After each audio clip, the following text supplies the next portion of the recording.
E aí, pessoal? Boa tarde, como é que vocês estão?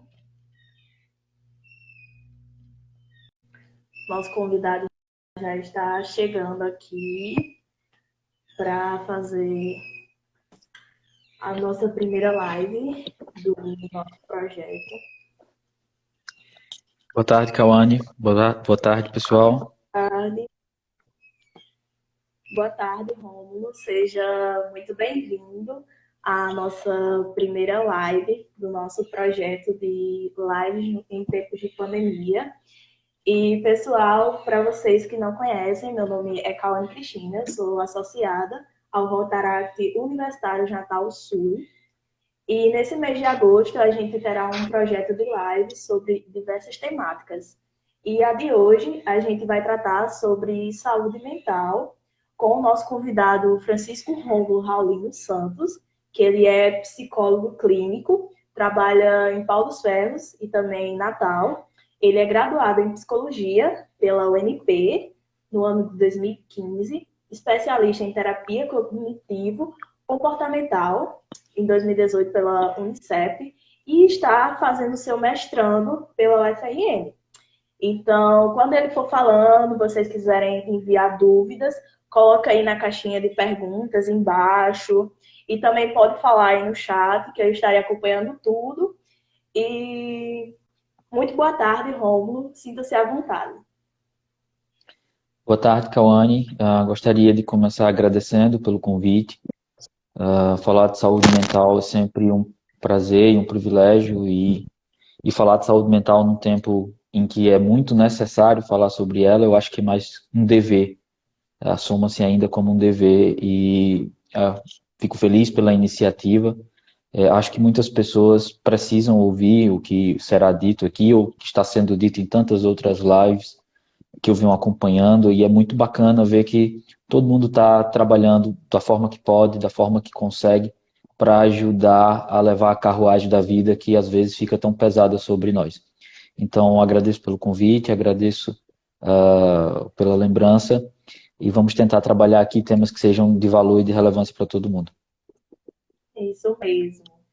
Então, se alguém aí tiver alguma dúvida no decorrer da nossa live, pode ir falando que eu estarei mediando aqui enquanto o Rômulo vai começar a nossa conversa.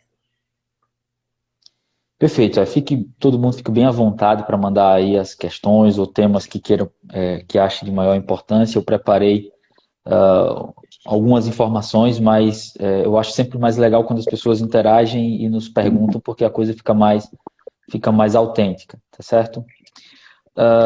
Bom, então fui convidado para falar sobre saúde mental, sobre questões psicológicas, sobre depressão, sobre sofrimento psíquico, e isso no contexto da pandemia, né?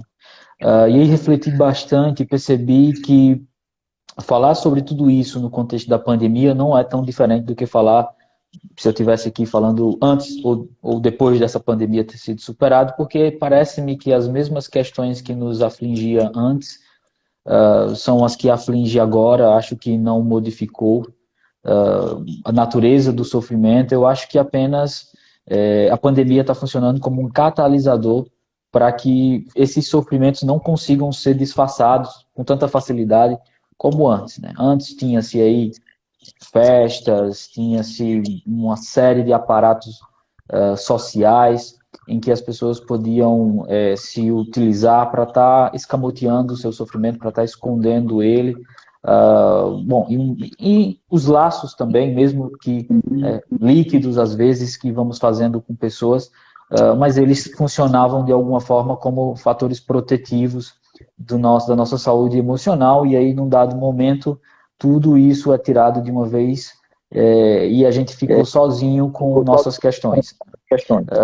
Então eu quero começar destacando 4 tópicos que penso ser de grande valia para entender esses fenômenos todos do sofrimento, da ansiedade, da depressão, que é vínculos e desenvolvimento humano, individual de cada um, emoções e sentimentos, o eu e o outro, e uma perspectiva de encaixe, né, no todo, uma perspectiva de aprender a viver através de um pensamento mais alargado, de um pensamento mais rico, que só é possível com a introdução da nossa vida na vida das outras pessoas. Então, para começar com o primeiro tópico, e as pessoas podem sugerir aí mais, né, como eu já deixei livre, mas o primeiro tópico, que é dos vínculos e do desenvolvimento. Ser humano é uma tarefa um pouco mais complicada do que ser bicho, não pela facilidade ou dificuldade da vida em si, mas porque no caso do ser humano a gente tem consciência de que estamos aqui vivendo e de que um dia vamos morrer e de que, portanto, a vida é um pedaço de tempo entre o nosso nascimento e nossa morte e que, portanto, não dá para desperdiçar fazendo qualquer coisa. Isso nos obriga a ter que refletir sobre qual é a melhor forma de viver, sobre quais escolhas fazer, quais escolhas não fazer, e, portanto, podem surgir nesse processo arrependimentos, remorsos, mágoas, rancores, medos, ansiedades, porque não há um manual em que diga qual é o caminho certo a ser percorrido. E a todo tempo a gente sempre acredita que estamos no caminho certo, né? Porque quem vai percorrer um caminho consciente desde o início que ele é errado. Então, mesmo quando estamos num caminho não certo, a gente tende a acreditar que ele é certo.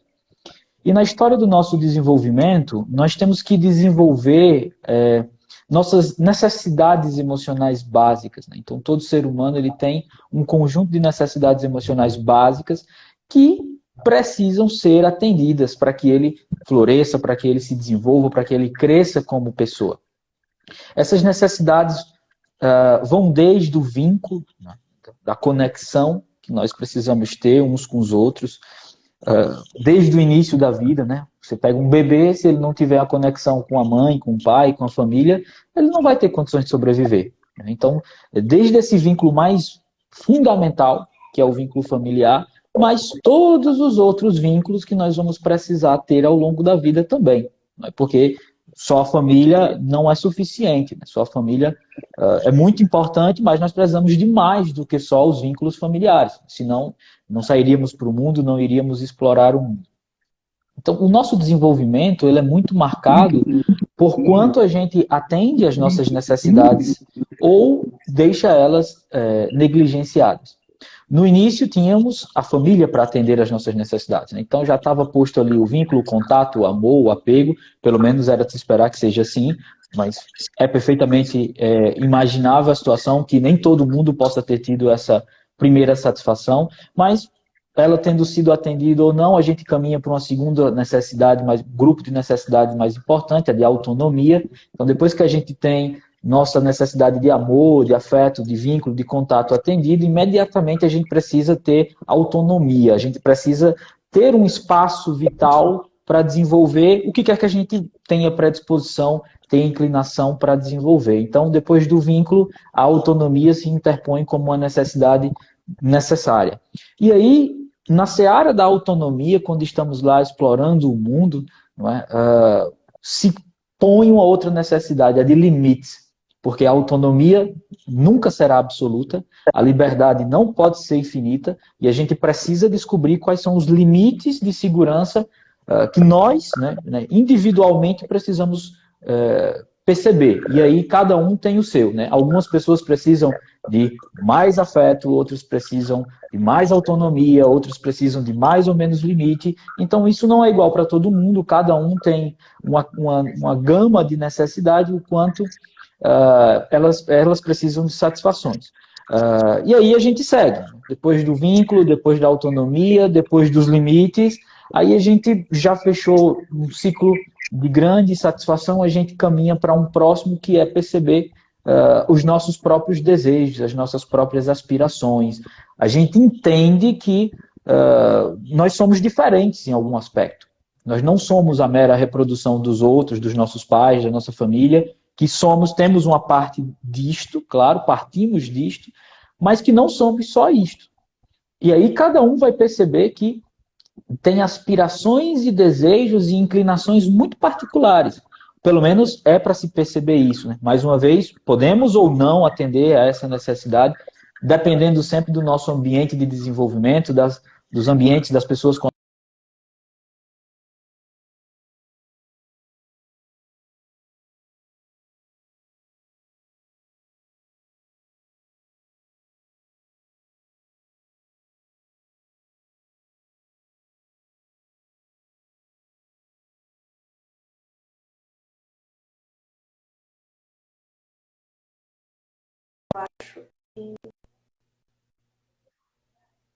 Cauane?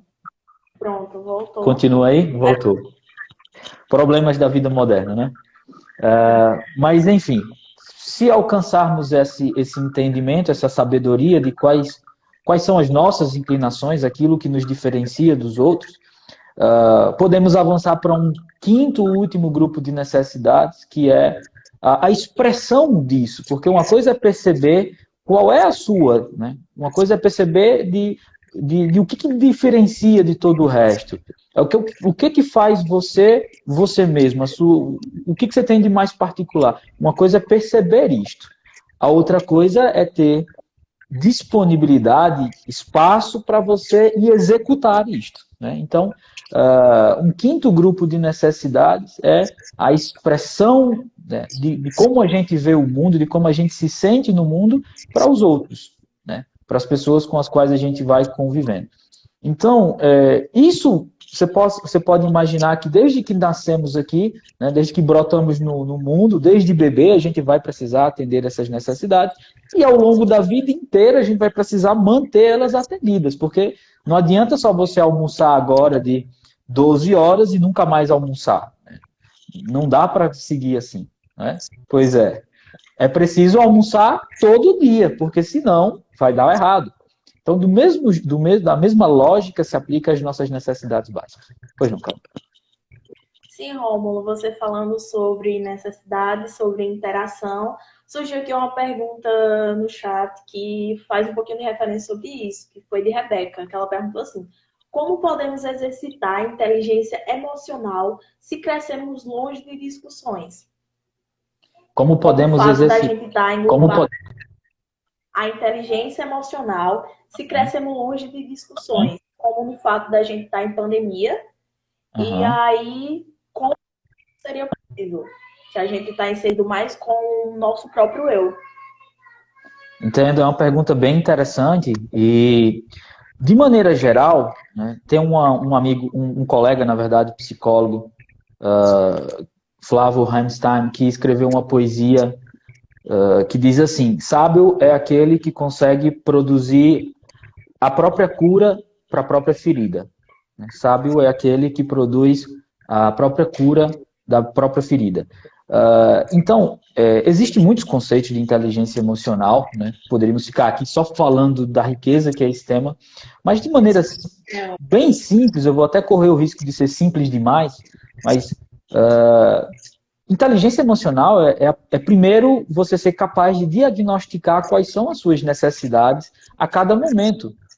Porque perceba, se você não almoçou, bom, agora, 2h17 da tarde, provavelmente sua necessidade física é de alimento. Se você come, enche a barriga, você não está mais necessitando de comida. Talvez a sua necessidade seja de repouso. Aí você repousa e de repente você acorda e aí você não tem mais necessidade nem de comida, nem de repouso. Você vai ter necessidade talvez de se hidratar. E aí quando você se hidrata, a sua necessidade... Então, o que acontece, né? A roda das necessidades não é estática, ela muda, porque nós estamos vivendo e nós oscilamos o tempo todo em busca daquilo que está nos faltando a cada momento. Então, inteligência emocional, antes de mais nada, cada um tem a capacidade, a quantidade de informação, de conhecimento e de sabedoria necessário para perceber o que está faltando a cada momento, o que é mais importante a cada momento.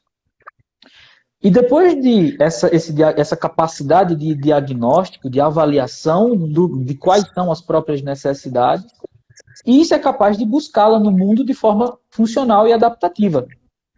Né? Porque se eu estou com fome, eu posso sempre ir ali na venda da esquina e furtar um pão ou uma baguete. Aí eu vou atender a minha necessidade de alimento, mas eu terei produzido um problema nesse processo que não vai me permitir tentar fazer a mesma coisa e vai me roubar a minha autonomia, a minha liberdade, os meus vínculos. Então, não adianta só atender a necessidade de qualquer forma. É preciso ter uma sabedoria de atendê-la de modo sustentável, de modo que, para atender aquela necessidade, eu não invalide outras 2 ou 3.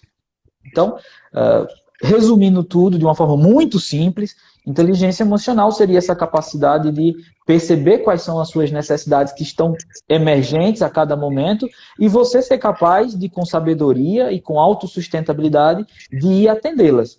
Então, do ponto de vista emocional, talvez em algum momento alguém precise mais de vínculo. Nessa pandemia, nos romperam os vínculos. Então, muito provavelmente, todas as pessoas, mais ou menos, porque, como eu disse no início, cada um demanda mais ou menos, a satisfação de cada grupo de necessidades, mas de maneira geral, pode ser que tenha uma pessoa que está precisando mais de vínculo. Então não adianta ela ir andar de bicicleta sozinho, porque isso é autonomia, isso talvez seja liberdade, a expressão é legal, mas se ela precisa de vínculo, andar de bicicleta sozinho vai servir para satisfazer outras necessidades, mas não vínculo. Vínculo talvez seja fazer uma live com os amigos, talvez fazer marcar alguma coisa, ou enfim, se reconectar com as pessoas que estão mais próximas, porque vínculo pressupõe contato, vínculo pressupõe, né, apego, pressupõe relação com intensidade. Não adianta uma coisa frouxa, burucuxô, porque não vai servir. Pressupõe verdadeiramente intensidade. E não é com todas as pessoas que a gente consegue esse tipo de experiência humana. Mas é possível que alguém tenha uma família com 24 pessoas isolada dentro de uma granja, ou seja, é gente suficiente para não desatender a necessidade de vínculo. Talvez para essa pessoa a necessidade mais importante durante a pandemia seja liberdade, autonomia. É porque onde ela vai, tem 3 ou 4, ela vai no banheiro, de repente já está batendo, já terminou, então ela não consegue ficar sozinha, ela não consegue ter espaço. Talvez para essa pessoa a autonomia seja a necessidade mais importante.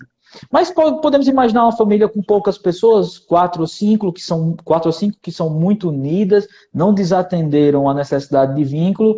Também todo mundo respeita o seu espaço, essa pessoa consegue ter seus momentos sozinhos, mas essa pessoa não consegue funcionar bem na pandemia. Ela está o tempo todo comendo, ela não consegue produzir como produzia sem ter a pressão do ambiente externo. É uma pessoa que está precisando de limites realistas para ela se organizar melhor. Então, perceba que inteligência emocional é essa capacidade da gente perceber o que está acontecendo agora e perceber qual é a necessidade que eu preciso atender. Porque se eu preciso atender vínculo, não adianta ir buscar autonomia.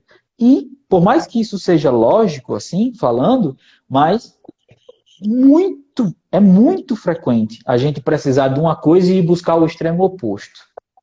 Não é? A gente precisar de vínculo e buscar autonomia. Então, por exemplo, imagine alguém que está se sentindo sozinho, né, antes da pandemia, está necessitando de uma relação significativa, mas ia buscar a liberdade de relações efêmeras num barzinho ou numa balada. Então veja que uma pessoa está precisando de vínculo e está buscando outra coisa. O resultado disso não pode ser outro senão uma insatisfação, né? Porque não está sendo dado o que realmente é necessário. Então, inteligência emocional é essa capacidade, e eu não entendi muito bem o final da pergunta, mas pelo que eu havia compreendido, como desenvolver isso quando estamos sozinhos. Não sei se foi isso especificamente, mas estando sozinhos ou estando no pertencimento com muitas pessoas, a tarefa será a mesma, e igualmente difícil. Porque estando sozinho é um nível de dificuldade, é um nível de desconforto para perceber o que realmente está acontecendo com o nosso corpo. Estando lotado ali com muitas pessoas é uma outra natureza, mas tem suas dificuldades, é igualmente difícil. Então a tarefa é contínua, saber o que eu preciso a cada momento. Então para todo mundo que está assistindo agora, eu faço a pergunta: o que você precisa mais nesse momento? O que você realmente precisa, principalmente para os que estão insatisfeitos com alguma coisa, vem sentindo algum nível de tristeza, vem sentindo algum nível de desconforto, talvez seja seu corpo lhe avisando que alguma necessidade está desatendida. Então, o que você precisa mais nesse momento? Contato? Autonomia? Limites? Perceber qual é a tua, o que você realmente quer fazer, quais são suas inclinações, expressar isso para as outras pessoas, se conectar de forma a expressar quais são suas inclinações. né? E claro que dentro desses 5 grandes grupos tem muitas pequenas necessidades que a gente poderia aqui desbulhar, não é? De como é que elas chegam na materialidade da vida. Mas o que verdadeiramente precisa mais nesse momento? É uma pergunta. Depois, como eu faço para atender isso de forma sustentável e saudável? Então, eu diria que esse é um conceito muito simples, claro, mas é um conceito interessante para entender como a gente pode ter e desenvolver inteligência emocional. É praticando essa reflexão a cada momento da vida, seja ela como for. Do pertencimento com muitas pessoas à solidão do deserto. A tarefa é árdua de qualquer forma. Eu acho muito, assim, fiquei muito reflexiva com essas duas perguntas que você colocou. E assim, tirando por mim, na pandemia eu conheci um lado da Cauane que eu não conhecia na minha vida habitual. Então eu acho que a pandemia, se a gente ver só pelo olhar ruim da doença, da coisa, a gente vai enxergar muita coisa negativa. Mas eu acho que a gente também pode enxergar olhando para si mesmo.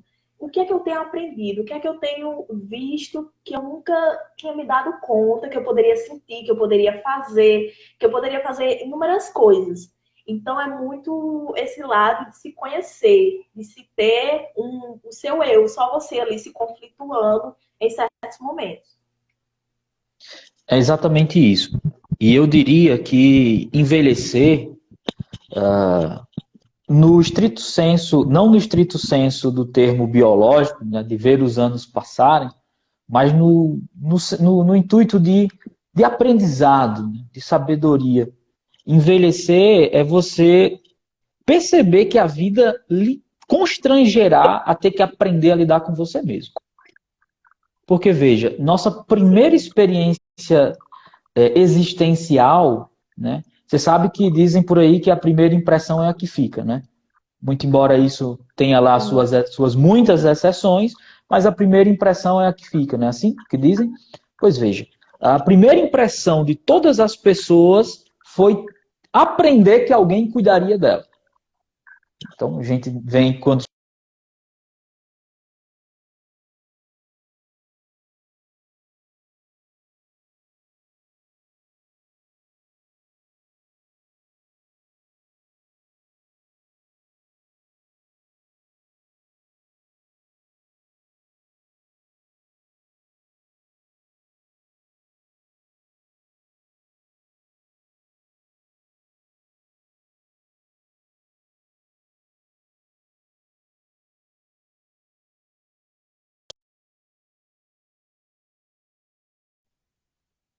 Kawane?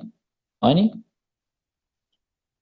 Voltou. Não sei se eu tenho sempre a dúvida de saber se é só a sua rede que cai ou o pessoal também cai, mas enfim, coisas que do ao vivo, né? Pois então, pronto. Recapitulando, a nossa primeira impressão de vida é que alguém vai resolver nossos pepinos, né? Que alguém vai resolver nossos problemas, nossos pais, nossa família, e meio que a gente leva essa primeira impressão ao longo do tempo, né? Então, amadurecer, envelhecer nesse sentido, crescer como pessoa, é aceitar a dura e desconfortável verdade de que nós precisamos fazer a tarefa que um dia era gratuitamente feita por nossa família, por nossos pais, enfim, por qualquer pessoa que seja. Só que as pessoas que têm maior dificuldade no desenvolvimento é aquelas que não querem aceitar isso. Elas não querem ter que aprender sobre si mesmas, elas não têm necessidades que precisam atender, elas não querem fazer, porque elas querem que outras pessoas continuem fazendo isso. Né? Então, a gente quer transportar a responsabilidade que um dia foi dos nossos pais para os nossos amigos, depois para os nossos parceiros afetivos, depois para os nossos cônjuges, depois para os nossos filhos. E tem pessoas que passam a vida sem querer assumir a dura responsabilidade existencial que é ter que segurar o próprio pepino e fazer dele a melhor salada que você conseguir com aquilo que você tem na mão. Quanto mais a gente demora e reluta e briga para fazer isso, mais a vida nos faz sofrer. Quanto mais rapidamente a gente entende quais são as nossas necessidades, como elas se expressam a cada momento, e a gente desenvolve interesse em atendê-las por nós mesmos, mais a vida se torna leve, mais a vida se torna tolerável e alegre nos momentos certos, mais a vida confere sentido e significado a cada um. Entende? Então, essa é uma primeira reflexão, né, de como os nossos vínculos e todas as necessidades que sucedem a eles se desarrolam no nosso desenvolvimento e como boa parte da nossa saúde mental diz respeito a se nós vamos aprender mais ou menos precocemente a entender nossas necessidades e aí atendê-las. Talvez o que a pandemia venha nos prestando de um bom serviço, né? Muita coisa negativa, mas talvez o que a pandemia traga de novo é que ela está nos obrigando a ter que descobrir quais são nossas necessidades. Não dá para ignorá-la, porque quando a gente está num ambiente com menos pessoas, com menos recursos de fuga, com menos recursos álcool, como as espécies mais efêmeras, mais a gente é obrigado a ter que aprender sobre a própria vida e ter que fazer dela o melhor possível. Então, não sei se respondi a pergunta da colega, mas se não, por favor, ela pode mandar outra que a gente fala também. Podem mandar perguntas, pessoal, aqui sobre dúvidas, como vocês se sentem, se acha normal algum comportamento seu ou não durante a pandemia. Então, aqui a gente está com um profissional para responder suas dúvidas e também falar um pouquinho a respeito. Então, pode continuar. Acho que você respondeu sim a pergunta, senão que bom. A colega fala aqui. Tá certo, pode falar. Uma segunda reflexão, eu acho importante para a gente entender o tema saúde mental, né? Se a lógica que eu falava agora há pouco de vínculo e desenvolvimento, ela é uma lógica de entendimento a longo prazo da nossa saúde mental, né? Essa dinâmica do nosso desenvolvimento em espiral, que vai fazendo a gente oscilar ao longo de um grupo de necessidades que precisam continuar sendo atendidas, ora no início da vida por pessoas, depois por nós mesmos. Tem um tema que é emoção e sentimento, que é um tema mais pontual, né? Que é uma coisa mais do aqui e do agora, é uma coisa que se expressa a cada ponto dessa trajetória de uma forma muito particular, né? Então, é importante saber a diferença dessas duas coisas, porque sentimentos e emoções são usados como sinônimo, né, na literatura, nos filmes, na cultura como um todo, mas não são a mesma coisa. Tem uma pessoa fazendo a pergunta, né? Como lidar com a dificuldade de manter relações pessoais nesse momento do isolamento? É pergunta excelente, né? Porque eu falava agora há pouco das nossas necessidades, né? Só que nós não vivemos sozinhos no mundo, né? Tem o outro, as outras pessoas, que também têm necessidades. E que, veja, imagine um casal, não é? Um casal de pessoas e que, num determinado momento, uma dessas pessoas tem como necessidade mais importante vínculo. Então, ela vai querer estar junta com essa outra pessoa, vai querer estar vivendo coisas muito particulares com ela. Mas vamos dizer que essa outra pessoa aqui, a maior necessidade dela é autonomia. Veja, uma necessidade diferente. E aí, ela vai querer coisas diferentes do que ficar grudado por um tempo, né? E isso pode levar a tensão, pode levar a conflito, porque, né, não houve um match, né? A vida... Nem sempre as outras pessoas querem ou têm por necessidade as mesmas que são as nossas. E daí é preciso que haja o famoso meio termo, que é tão difícil. Porque quando a gente tem uma necessidade, meio que se o outro não está disposto a atendê-la, a gente já fica com raiva. A gente já hostiliza a outra pessoa, porque é como se sentíssemos que ele está fazendo mal. Mas...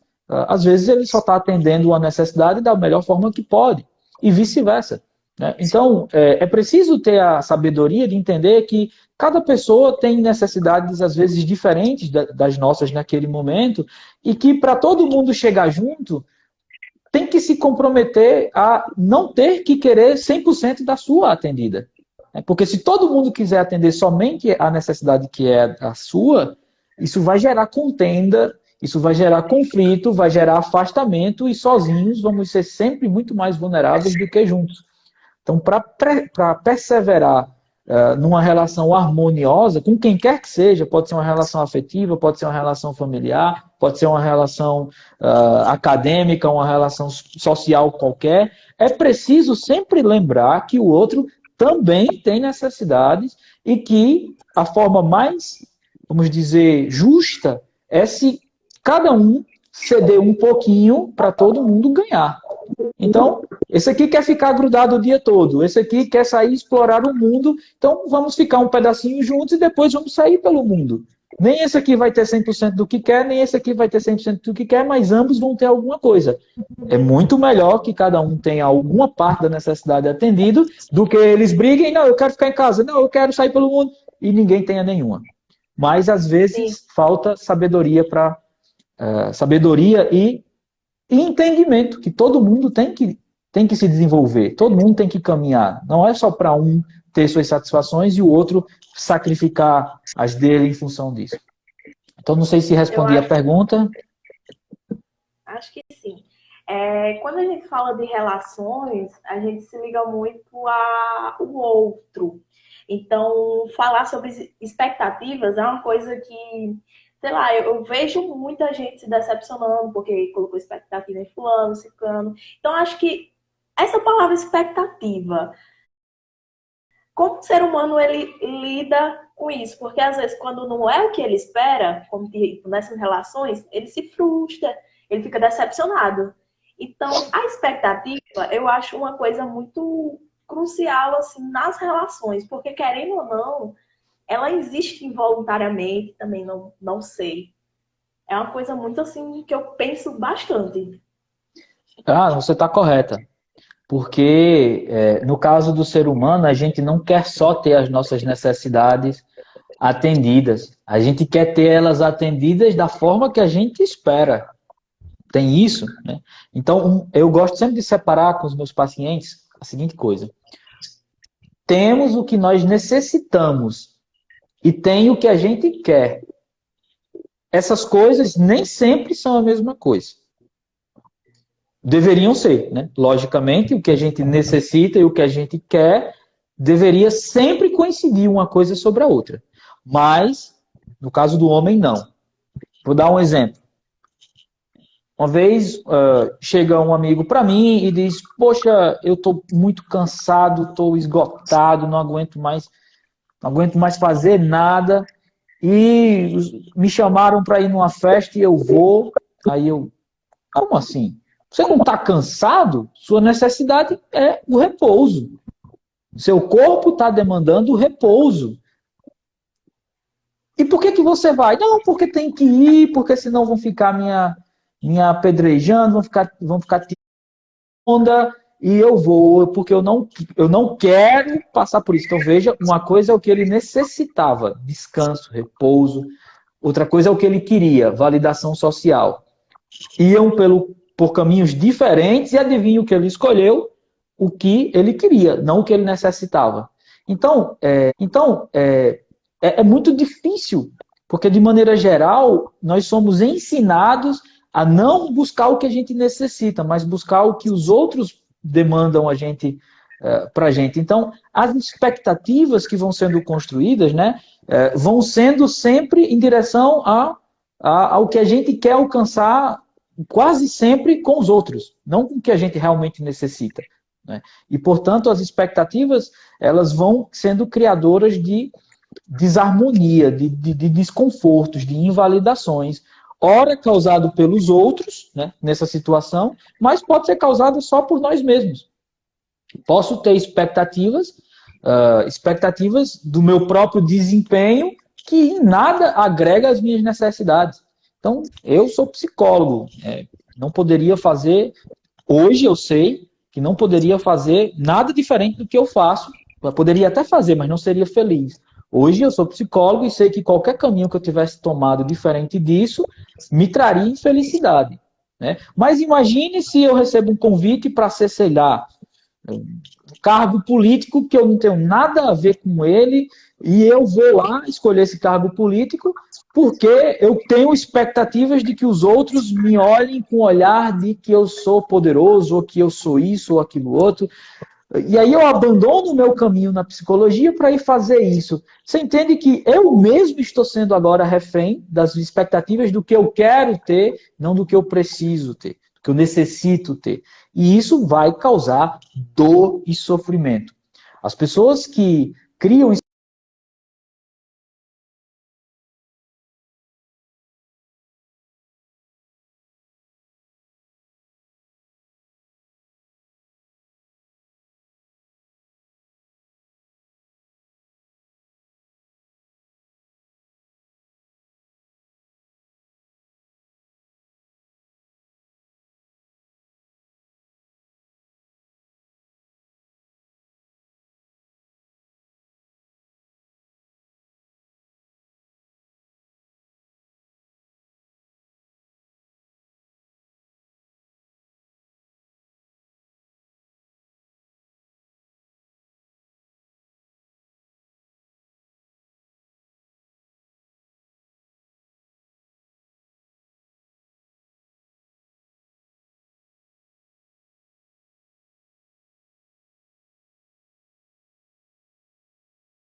Voltou. Cauane?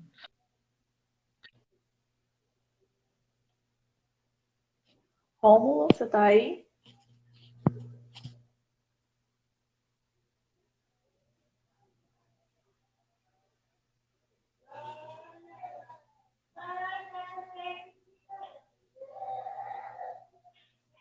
Rômulo, deu certo? Tá me... Voltou aí? Voltou. Perfeito. Com você. Perfeito. A internet é que deve ser a internet daqui do interior. A internet tem uma série de dificuldades e limitações. Mas vamos tentar Tá péssimo. prosperar. Então, acredito que, não sei se respondi a pergunta, mas se não respondi, manda aí de novo o que faltou que a gente vai respondendo. Bom, então, emoções e sentimentos, que é um tema que eu julgo também importante para entendermos nossa saúde mental. Não é a mesma coisa. Não são a mesma coisa. Emoções... Oi? Caiu de novo aí? Não deu certo. Deu certo. Você já concluiu? Já. Pronto. A gente tem outra pergunta aqui. Vou colocar na tela. O que eu faço quanto à ansiedade de sentir que estou perdendo o ano com a pandemia? Entendi. Aí tem uma questão envolvendo ansiedade e tem outra questão envolvendo perda, né? Ou seja, tristeza. De certa forma, essa ansiedade ela não é patológica, ela não é uma ansiedade ruim, porque é seu corpo, é sua mente tentando se adaptar a uma situação difícil, né? Você se planejou, você iniciou o ano com uma forma de lidar, e em determinado momento tudo muda, e a ansiedade é essa emoção e esse sentimento que nos leva a se adaptar, né? Agora, é importante nessa pergunta que a gente foque na questão da perda, porque a questão da perda é muito subjetiva. Tem alunos que estão tendo essa sensação com muita potência tal que às vezes inviabiliza até que continue estudando, e outros alunos que estão entendendo que sim, não será a mesma coisa que se pensou no início do ano, mas a ideia é fazer o melhor que se pode. Então, a diferença dessas duas pessoas é um recurso de aceitação e logo em seguida de resiliência e flexibilidade psicológica, certo? Ninguém, absolutamente ninguém, vai concluir o ano como esperou no início do ano. Ninguém. Os pedidos do início do ano nas 7 ondinhas, né, quem pulou mais ou menos só vai dar para realizar 3 e olhe lá. E olhe lá se for algo mais na mão. Mas é preciso que todas as pessoas coletivamente compreendam que não vai dar para o ano ser do jeito que gostaríamos que fosse. Então, enquanto a gente está na negação disso, sofreremos bem mais. Diga de passagem que a negação é uma postura comportamental e cognitiva que só produz sofrimento. Né? Eu vou dar um exemplo. Imagine que você está fazendo alguma atividade e alguém que sabe mais chega e diz: você está fazendo isso aí, não está tão bom. Aí você entra numa postura de negação. Eu não te perguntei, fique na sua. Eu estou fazendo aqui do meu jeito e está bom. Aí você reage com uma defesa de negação. Não é? Você não vai aprender a fazer melhor. Vai ficar ali sempre naquela repetição não produtiva, sem crescimento. Agora imagine que alguém venha nessa mesma situação, diga essa mesma coisa e você diz: poxa, e como é que eu faço para fazer melhor?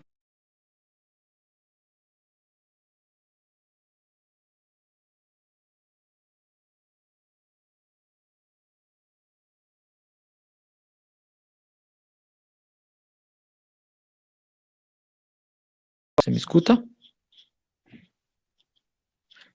Me escuta? Cauane, você me escuta?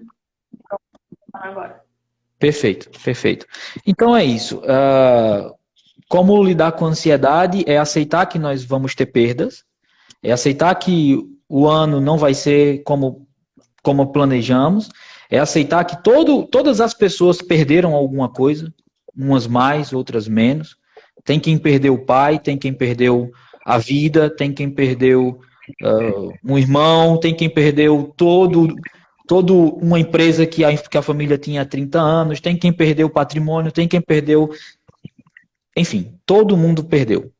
Uns mais, outros menos, né? Verdade seja dita, os prejuízos não se distribuem de forma igualitária para todo mundo, mas se formos capazes de aceitar essa perda e começar a pensar criativamente numa saída, vamos lidar bem melhor do que ficar pensando apenas, do que se ficássemos pensando apenas no que nós estamos perdendo. E o que nós podemos ainda ganhar? Né? Ninguém costuma pensar muito sobre isso, mas temos muito a ganhar e a perder, se a gente não perceber isso. Sim. Rômulo, tem outra pergunta aqui também, colocar na tela, que é: você acha que esse momento de incertezas afeta mais os jovens? Assim, é difícil dizer qual, né, faixa etária é mais afetada. Mas eu diria que não. Pensando de um ponto de vista do desenvolvimento humano, eu diria que não. Os jovens são muito afetados, mas em compensação eles têm muito maior capacidade de adaptação, de flexibilidade.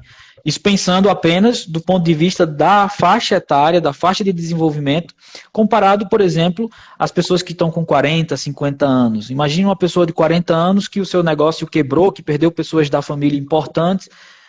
Como é que vai ser difícil para uma pessoa dessa se reinventar? É possível? Com certeza, mas o gasto energético para que ela se reinvente vai ser muito maior do que um jovem que, vamos dizer, 18 anos, que ia prestar o vestibular e não vai passar naquele ano, mas terá o outro ano para estudar e passar. Então, assim, os jovens sofrem muito, né? Todas as pessoas estão sofrendo muito, mas eu não diria que os jovens são a faixa etária que mais sofrem, até porque também eu acho que isso não é importante, a gente está também categorizando o sofrimento. Eu acho que todo mundo sofre, cada um de um jeito, cada um de uma forma, e acho que é mais sadio que a gente entenda e valide o sofrimento uns dos outros, mesmo que um possa ser mais ou menos intenso, mais ou menos fácil de superar. O que importa mais é se nós podemos nos ajudar a empurrar a carruagem da vida, que está muito pesada nesse momento. Rômulo, temos outra pergunta aqui também. O pessoal pode interagir mais aqui. Estou gostando muito, que foi uma pergunta do Lucas. Colocou assim: para aqueles que necessitam sair de casa, mesmo diante do isolamento social, como lidar com o medo constante de adoecer?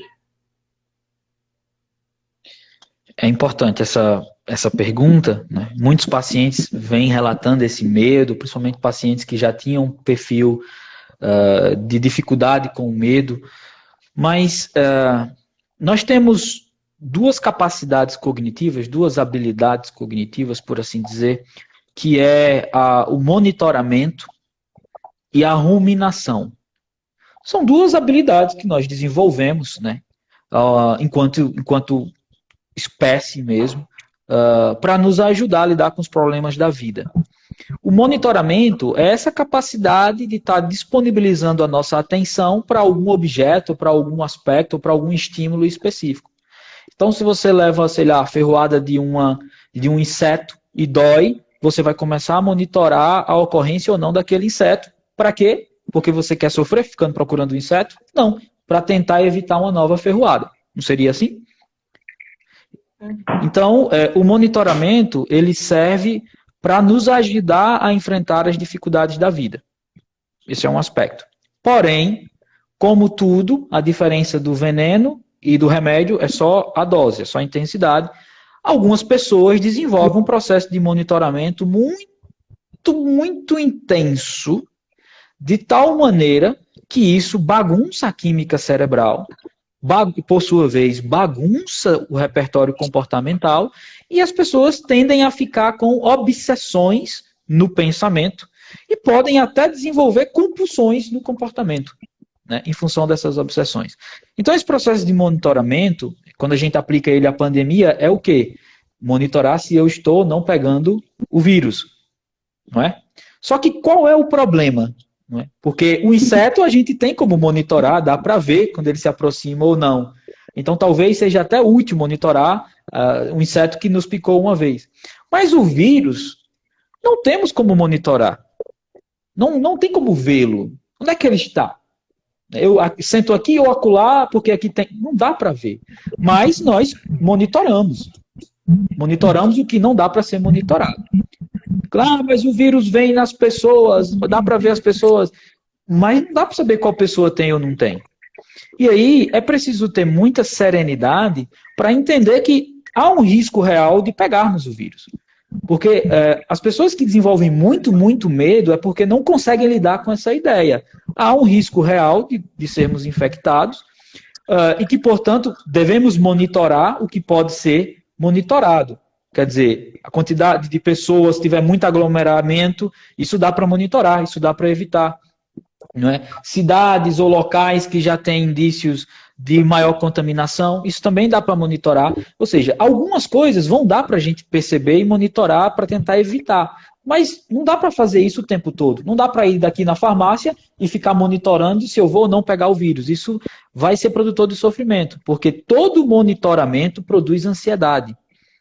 Então a gente monitora cognitivamente, isso repercute no aumento basal do nível de ansiedade e, portanto, a gente começa a ter comportamentos defensivos, comportamentos para tentar evitar que aquilo que a gente está monitorando venha a acontecer, certo? Se a gente permite que esses pensamentos de monitoramento cresçam muito na nossa cabeça, vão virar obsessões e só vão produzir ansiedade e medo, que podem nos incapacitar, até mesmo diminuir as nossas barreiras imunológicas, porque toda emoção ela é um padrão de resposta ao ambiente em vários níveis, em várias escalas, desde uma escala comportamental até uma escala peptídica, até uma escala realmente química, uma escala imunológica, certo? Então, toda emoção abala o nosso sistema imunológico, que pode vir a reduzi-lo e nos colocar muito mais favoráveis ao crescimento, por exemplo.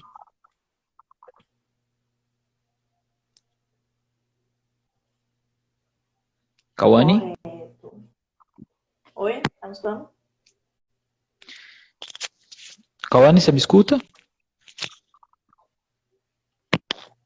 Escuta, mano. Perfeito. Não sei se eu respondi a pergunta, que deu um pau, né? Perfeito. Tá. Não sei se eu respondi totalmente a pergunta, mas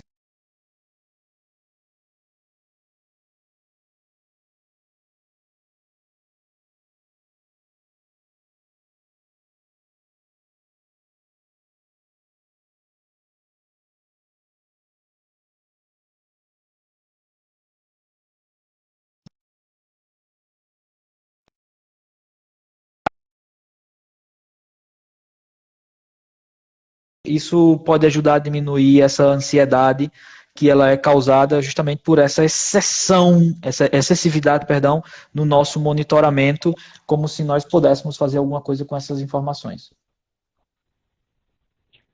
Certo.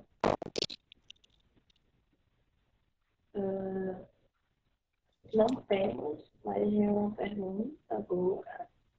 Tem alguma outra pergunta? Não, no momento não. Se você quiser continuar a sua fala, se aparecer aqui, aí eu digo. Como, Cauane? Não escutei essa última parte. Não tem nenhuma pergunta agora no momento. Mas se você quiser continuar a sua fala antes da pergunta. Perfeito. Só uma observação que eu aprendi já nas outras lives que eu fiz é que só é 1 hora, né? E a gente acredito que 49 minutos, né? Eu preparei uma poesia para recitar no final sobre esses tempos, sobre um pouco disso que foi falado. Então, quando ficar faltando aí uns 5 minutos, me avise que é para dar tempo de recitar a poesia, tá certo? Certo. Eu acho que acabou de chegar uma pergunta aqui pra gente. Chegou. Pronto. Eu respondo essa e logo em seguida. Pronto. Como lidar com a pressão de ser produtivo na quarentena? Boa pergunta. Excelente pergunta. O que ocorre é que as pessoas têm expectativas, né, mais uma vez, incoerentes com as possibilidades do momento, do ambiente, né? Então, antes da pandemia, todo mundo já tinha expectativas muito inflamadas, né? Que talvez já não dessem para ser 100% atendidas.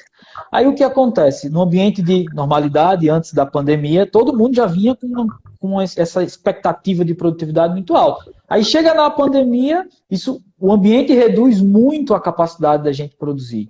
E aquilo que já estava muito grande ficou ainda maior. Eu acredito muito na capacidade de fazer um pouquinho a cada momento. Então, o que você está produzindo? O que você está produzindo? O que você precisa produzir? Leitura? Leitura, é isso que você quer produzir? Então, você quer ler um livro, sei lá, por mês? Quantas páginas são o livro? São 200 páginas. Aí você lê 10 e, vixe, ainda falta 190, eu já enchi o saco desse livro, não quero mais. Valendo um pouquinho a cada momento. 2 páginas por dia. 1 página por dia. Mas, Romulo, 1 página por dia, eu vou terminar de ler esse livro lá depois do Natal. Não. Comece 1 página por dia. Depois de 2 ou 3 dias, você vai naturalmente sentir vontade de aumentar para 2 ou 3. Depois de mais 3 ou 4 dias, você vai naturalmente querer aumentar para 5. E depois de mais um tempo para 10. E depois de mais um tempo para 20. E aí acabou o livro.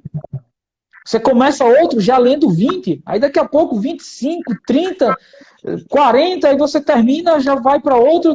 E assim você vai construindo a sua produtividade. A produtividade para ser construída. Ninguém ativa um botão aqui. Pronto, agora eu sou super produtivo. Não. Precisa ser construído, e para cada coisa a ser produzida, precisa de um tipo de produtividade que precisa ser desenvolvida. Então, para ler, é uma produtividade. Para escrever, já não vai se via de ler, porque ler é um comportamento, escrever é outro. Para escrever, você vai ter que começar devagarinho, 1 página por dia, 2 páginas por dia, e ir crescendo. Até que você desenvolva um recurso de produtividade e isso possa lhe levar e lhe motivar a desenvolver mais produtividade para outras coisas. Então, a resposta é, faça pouquinho e vá aumentando. Faça pouquinho, divida um pouquinho por dia e aumente quando ficar confortável. Faça as coisas de tal maneira que sejam confortáveis, porque se for confortável, você vai conseguir continuar fazendo. Tentar fazer uma coisa de forma desconfortável vai funcionar 1 dia, 2, e depois vai esgotar sua tolerância e você vai ficar parado. Nos ensinaram que produtividade tem que vir acompanhada de dor. E isso não faz nenhum sentido, em nenhum nível de análise. As pessoas mais produtivas do mundo são as que mais se divertem fazendo o que fazem. São as que mais gostam de fazer o que fazem. Então, a produtividade precisa ser acompanhada de um modo confortável de produzir, né? Mas aí a gente fica se comparando sempre pelos outros. Mas o outro já lê 255 páginas por hora, eu quero ler. o outro já percorreu um caminho diferente, não é o seu. O seu é esse, de começar agora e ir devagarinho, construindo sua produtividade, igual se constrói qualquer outra coisa, né? Ninguém... você vai construir uma empresa, você não vai construir uma empresa do nível da Microsoft em uma semana. Você vai precisar ir pelejando, fracassando, continuando aprendendo, aumentando, até que em um determinado momento você brota com uma empresa interessante. Mas a grande questão é que, de fato, as pessoas não têm paciência, que foi até a outra pergunta que fizeram, não é? E eu já respondo. Produza de um modo que seja confortável. Quando eu estudava para o vestibular, para a faculdade, para entrar na faculdade, minha família ficava me enchendo a paciência porque eu estudava 2 horas, parava, ia fazer qualquer outra coisa, depois estudava mais 1 hora, parava, e aí não gostava de estudar de dia, de madrugada eu gostava mais, ficava estudando, mas porque eu gostava, não era porque tem que estudar de madrugada até 3 horas, até 4 horas da manhã, não, eu gostava. E minha mãe acordava e dizia, você ainda está acordado, menino? Vai dormir, será que você vai adoecer fazendo isso?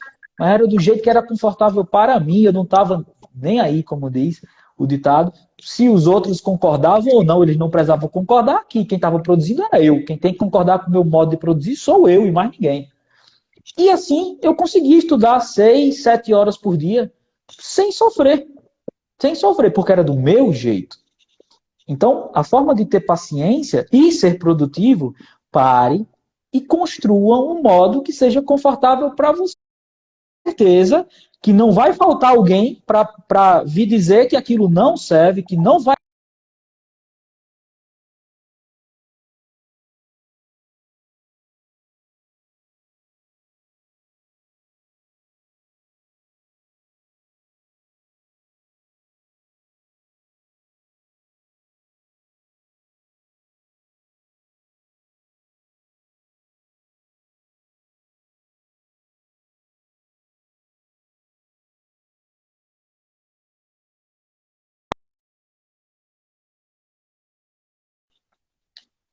Cauane? Tá me escutando agora? Tô. Quantos minutos temos? Tá me escutando? Tô. Pronto, é só para avisar você que falta 5 minutos para a gente chegar no nosso tempo máximo da live, que você pediu para mim avisar. Perfeito. Então pronto, acho que já foram desenvolvidas aqui muitas reflexões interessantes, né? Depois, se rolarem perguntas, as pessoas podem vir na minha rede pessoal, perguntar lá nos Instagrams que foram marcados, e eu acho um jeito depois até de fazer um vídeo com todas elas e postarem, se for o caso. Não deu para cumprir todo o programa que eu queria, mas eu sou assim mesmo, eu falo demais, nunca dá, então já me acostumei com isso. Vou recitar a poesia que eu preparei, tá certo? Essas poesias são resultados de casos clínicos que eu já acompanhei, que ao final sempre eu produzo uma poesia, e elas ficam de sabedoria para várias outras pessoas que também precisam daquele conteúdo. O nome dela é Perdido e Linha Reta. Nenhuma noite será mais escura que nossa vontade de encontrar o sol. Nenhum medo ficará no caminho. O amor sempre será o farol. Mesmo quando as tempestades do destino afundarem a esperança, haverá dentro de si algo que irá lhe sustentar. Quando fizer o medo ficar baixinho, vai perceber que a melhor lembrança foi sempre aprender a perdoar. Assim entendemos o significado do amor, o que realmente temos de bom para mostrar, e não as expectativas de uma mente menor. Entendemos que o erro nunca foi sonhar, mas sim com quem escolhemos compartilhar nossos desejos de um mundo melhor. Superando o medo de ficar a sós, vamos nos sentindo mais soltos. Quando desatamos todos os nós que só nos acorrentavam aos outros, chegamos enfim à sabedoria da gentileza. Porta e aceita várias verdades, mas sempre leva a certeza que poesia e vida